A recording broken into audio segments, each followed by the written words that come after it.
the 12th century, the Third Crusade. Two great leaders would come to symbolize the struggle between the empires of Islam and Christianity. Saladin, the Arab world's greatest champion, and Richard the Lionheart, Christendom's finest warrior.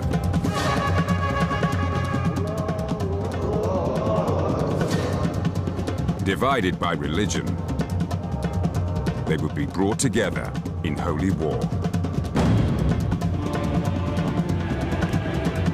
Driven by honor, obsessed with fame and power, Richard and Saladin would ascend into legend, fighting for the sacred city of Jerusalem.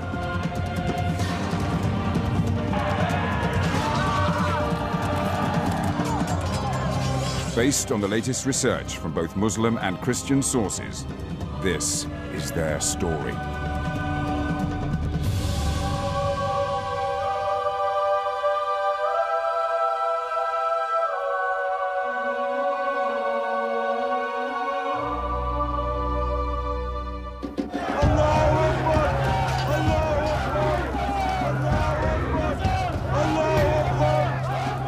In 1187, a Muslim army battered at the gates of Jerusalem.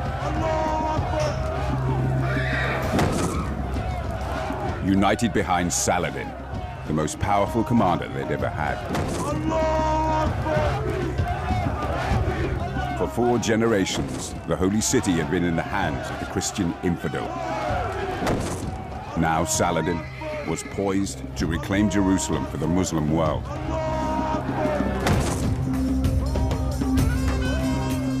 Inside the holy city, the Christian population panicked.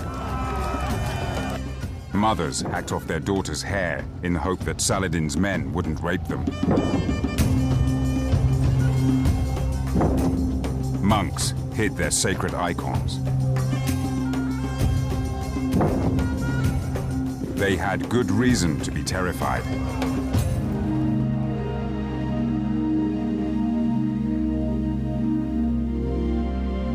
Saladin was driven on by the terrible events of the First Crusade, 88 years earlier.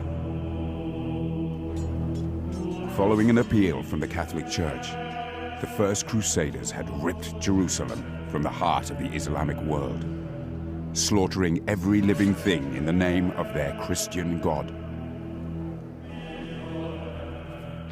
The First Crusader invasion of Jerusalem was horrific. A lot of blood was shed for no reason. The amount of bloodshed was not based on military needs, but rather to create terror.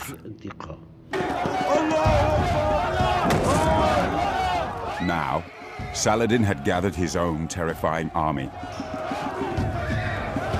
He believed that soon Jerusalem and victory would be his. Islam could take its revenge for the First Crusade.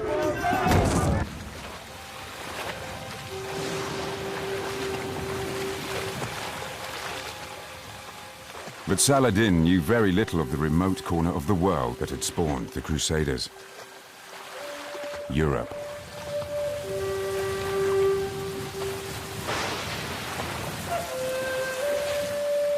Europe was considered to be a cold, foggy, ambiguous place where people actually didn't have a clear idea how to govern themselves. Their religion wasn't clear to them, and they didn't have a proper culture or civilization.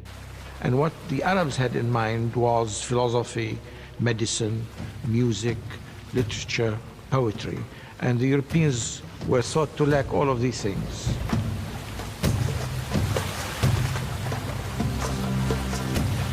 Contrary to Arab belief, Western society was increasingly sophisticated and strong.